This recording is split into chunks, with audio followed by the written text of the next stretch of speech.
कहा गया है सुना गया है कोई न बोले, कहा गया है सुना गया है कोई न बोले, ज़बां दराजों को मशवरा है कोई न बोले। अजीब लुकनत पसंद हाकिम से वास्ता है, अजीब लुकनत पसंद हाकिम से वास्ता है, जो चाहता है जो सोचता है कोई न बोले। हमारी दाईं तरफ इस सदी का सबसे बड़ा फकीर सोया हुआ है। मैं उनकी समाधि से बिल्कुल करीब खड़ा होकर के संकल्प सत्याग्रह में मेरी आंखों के सामने तपती दोपहरी में बड़ी तादाद में मौजूद कांग्रेस पार्टी के सिपाहियों को सलाम करता हूं। नवरात्रि चल रही है, रमजान चल रहा है, मैं रोजे की हालत में हूं। आप तमाम साथी ऐसे होंगे जिन्होंने नवरात्रि के व्रत रखे होंगे और इस पवित्र सप्ताह के बीच में हम खड़े हैं एक हाकिम की सनक के से उपजे हुए एक फैसले के खिलाफ। दोस्तों, भारत के लोकतंत्र के लिए एक मुश्किल लम्हा है ये। याद करिए, जब हाकिम की सनक की वजह से आप लाइनों में लग करके अपने पैसे बदलवाने के लिए बैंकों के साथियों से विनती कर रहे थे, चरौरी मिन्नत कर रहे थे, तब सबसे बड़ी आवाज बन के कौन बोल रहा था? राहुल गांधी। नतीजा क्या निकला? उनकी एसपीजी सुरक्षा वापस ले ली गई। याद करिए, जब गब्बर सिंह टैक्स लगा करके छोटे व्यापारियों को बर्बाद करने का सपना पाला था इस सरकार ने, तो सबसे मजबूत आवाज बन के कौन बोल रहा था? राहुल गांधी। नतीजा क्या निकला? हजारों करोड़ रुपए खर्च करके उनके पीछे ट्रोल आर्मी लगा दी गई। उनकी इमेज खराब करने के लिए जितने तरीके अपना सकती थी भारतीय जनता पार्टी उसने अपनाया। याद करिए कि जब राफेल के मुद्दे पर, राफेल में हुई लूट के खिलाफ एक अकेला शख्स पूरे देश में खड़ा होकर के चौकीदार से पूछ रहा था कि आपकी चौकीदारी का सवाल है, बताइए सच्चाई क्या है। तब उनके पीछे 55 घंटे उन्हें ईडी के ऑफिस में बिठा करके पूछताछ की गई। मेरे भाई, उस शख्स ने क्या गुनाह किया? क्या कसूर है उनका? उनका कसूर इतना है कि जब देश में नफरतें सर चढ़ करके बोल रही थी तो उस शख्स ने कहा कि मैं भारत जोड़ने के लिए अपने पैर के छालों की परवाह किए बगैर 4000 किलोमीटर चलूंगा। यह कसूर है राहुल गांधी का। यह कसूर है राहुल गांधी का कि वह एक शहीद पिता के बेटे हैं। यह कसूर है उनका।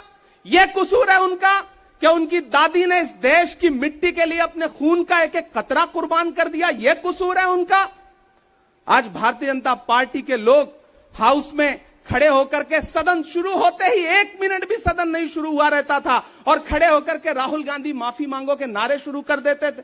किस बात की माफी? क्योंकि वो भारत जोड़ रहे हैं, वो लोकतंत्र को बचाने की बात कर रहे हैं। अरे भाजपाइयों, माफी तो आपको मांगनी चाहिए। 15 लाख के झूठे जुमले के लिए माफी मांगो, बढ़ती हुई महंगाई के लिए माफी मांगो, अच्छे दिन के झूठे वादों के लिए माफी मांगो, लोकतंत्र को कुचलने के लिए माफी मांगो, महंगाई के खिलाफ माफी मांगो, 400 का सिलेंडर 1100 रुपए करने के लिए माफी मांगो, 58 रुपए का पेट्रोल 100 रुपए का करने के लिए माफी मांगो, हिंदू को मुसलमान से लड़ाने के लिए माफी मांगो, सिख को ईसाई से लड़ाने के लिए माफी मांगो।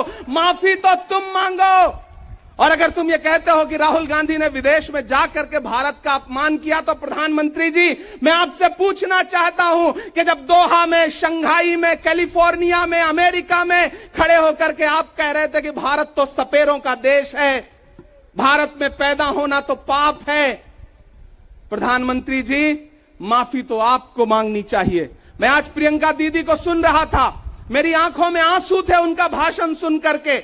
पिछले कुछ हफ्तों में 2 बार मेरी पलकें नम हुई। पहली बार तब हुई जब हम संसद भवन से तमाम सांसद निकल रहे थे और एकाएक हमने सीपीपी ऑफिस में देखा कि राहुल गांधी जी को 2 साल की सजा दे दी गई। उन लम्हों में मेरी आंख में आंसू थे। मैं शायर हूं तो मैं भावुक हूं, शायद इसलिए मेरी आंखें नम हो जाती हैं ऐसे लम्हों में।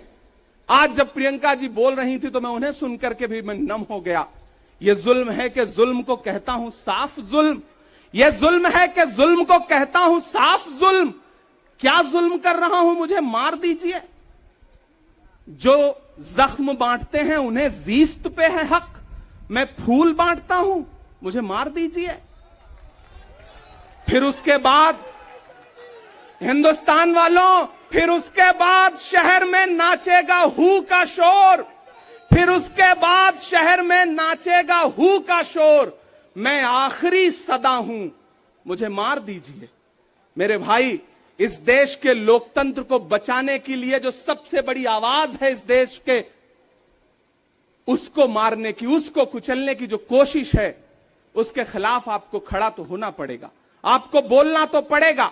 मैं कभी कभी सोचता हूं कि जब मैं कभी समाधि पर जाऊं तो क्या मुंह दिखाऊंगा महात्मा गांधी को, मैं क्या मुंह दिखाऊंगा राजीव जी को, हम क्या मुंह दिखाएंगे इंदिरा जी को, कि उनके वारिस के साथ, उनके घर के चश्मो चिराग के साथ इस तरह की अपमानजनक बातें की जा रही हैं और देश खामोश बैठा है।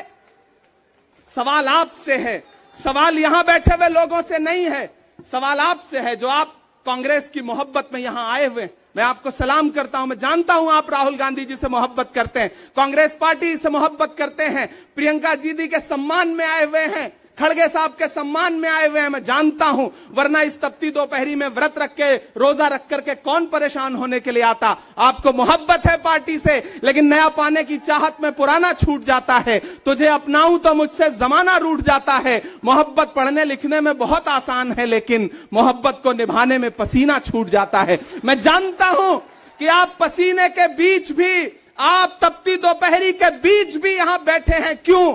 क्योंकि आपके मन में पीड़ा है, आप देख रहे हैं कि लोकतंत्र को किस तरह से कुचला जा रहा है। मेरे भाई, ये एक मुश्किल वक्त है। मैं इस मंच पर खड़ा होकर के, गांधी समाधि के इस मंच पर खड़ा होकर के पूरे देश का आह्वान करता हूं कि अब समय राहुल गांधी के सत्याग्रह का नहीं है। अब राहुल गांधी जी से आगे बढ़ करके देश के एक एक व्यक्ति के ऊपर बात आ गई है। एक ऐसी आवाज जो आपके लिए संसद में बोल रही थी, कसूर क्या था? उन्होंने प्रधानमंत्री जी के भ्रष्टाचारी मित्रों के खिलाफ आवाज उठाई। उन्होंने पूछा कि 20,000 करोड़ रुपया कहां से आया अडानी की कंपनियों में। उन्होंने पूछा कि नीरव मोदी ने, ललित मोदी ने, मेहुल चौकसी ने जो इस देश को लूटा है, उसका जवाब प्रधानमंत्री जी को देना पड़ेगा। अगर प्रधानमंत्री जी इतना कहने से आप राहुल गांधी जी की सदस्यता ले लेंगे तो हम तमाम सांसद तैयार हैं, ले लीजिए हमारी सदस्यता, लेकिन हम रुकने वाले नहीं हैं, हम झुकने वाले नहीं हैं, हम मुसलसल बोलते रहेंगे। मैं हिंदुस्तान के लोगों से कहना चाहता हूं कि हमने सहराओं में हासिल किया आसानी से, तुम समंदर में भी रहकर न मिले पानी से। ये सियासत के दिए सबके हवाले न करो, मुल्क बिक जाता है एक शख्स की नादानी से। इस शख्स की नादानी से देश बिक रहा है, लोकतंत्र मटिया मेट हो रहा है, संविधान को कुचला जा रहा है।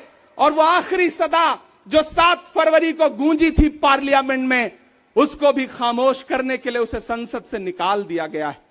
मैं देश से कहना चाहता हूं कि उन्होंने राहुल गांधी जी को संसद से निकाल दिया है। देश सुने इस बात को कि नरेंद्र मोदी जी और उनकी सरकार ने साम दाम दंड भेद इस्तेमाल करके राहुल गांधी को संसद से निकाल दिया है। अब देश के ऊपर फैसला है, उन्होंने संसद से निकाला है। देश के लोगों, राहुल गांधी को अपने दिल में रखो, अपने दिल में बिठाओ, निकलो पूरे देश में, करो सत्याग्रह। देखते हैं इस हुकूमत की तानाशाही में कितनी ताकत है। अगर कांग्रेस का एक एक कार्यकर्ता जो अपने घरों पर कहीं बैठा हुआ है, मैं उससे भी आह्वान कर रहा हूं कि राहुल गांधी से बढ़ करके ये मसला इस देश के लोकतंत्र तक आ गया है, इसे बचाइए। और राहुल जी शायद अपने घर पर होंगे, यहां हम हजारों की तादाद में उनको समर्थन देने के लिए जुटे हैं। मैं तो बस इतना कह रहा हूं कि मेरे भाई, आपको एक बात समझनी है, और वो ये है कि इस मुश्किल वक्त में हमें राहुल जी से ये कहना है कि लहू में भीगे तमाम मौसम गवाही देंगे कि तुम खड़े थे। एक आखिरी नज्म सुना करके मैं आपसे विदा लूंगा कि लहू में भीगे तमाम मौसम गवाही देंगे कि तुम खड़े थे। शहर का सूरज गवाही देगा कि जब अंधेरों की कोख से निकलने वाले ये सोचते थे कि कोई जुगनू बचा नहीं है, तो तुम खड़े थे, तुम खड़े थे। तुम्हारी आंखों के ताकचों में जलती मशालों ने नई मनाजिल हमें दिखाई। तुम्हारे भाई, तुम्हारी बहनें, तुम्हारी माएं, तुम्हारी मिट्टी का जर्रा जर्रा गवाही देगा कि तुम खड़े थे। हमारी धरती के जिस्म से जब हवस के मारे ये सोचते थे कि सियाह जोंकों की तरह चिमटे तो तुम खड़े थे।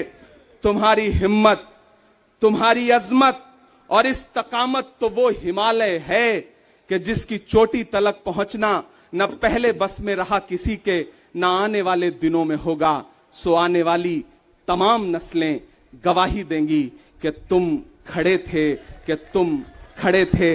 हम तमाम लोग, मैंने कहा ना बहुत सारे लोग यहां व्रत रख करके आए हुए हैं, मैं रोजे से हूं। हम तमाम लोग इस देश के लोकतंत्र को बचाने के लिए राहुल गांधी जी के साथ अलल ऐलान खड़े हैं, खड़े रहेंगे और एक एक सांस तक उनके साथ खड़े रहेंगे। ये हमारा राहुल गांधी जी से वादा है। जिसे खौफ नहीं है मुरझाने का, हम उस गुल के साथ खड़े हैं। कैसा भी दौर आए लेकिन हम राहुल के साथ खड़े हैं। कल भी खुलकर साथ खड़े थे, आज भी खुलकर साथ खड़े हैं। कैसा भी दौर आए लेकिन हम राहुल के साथ खड़े हैं। शुक्रिया।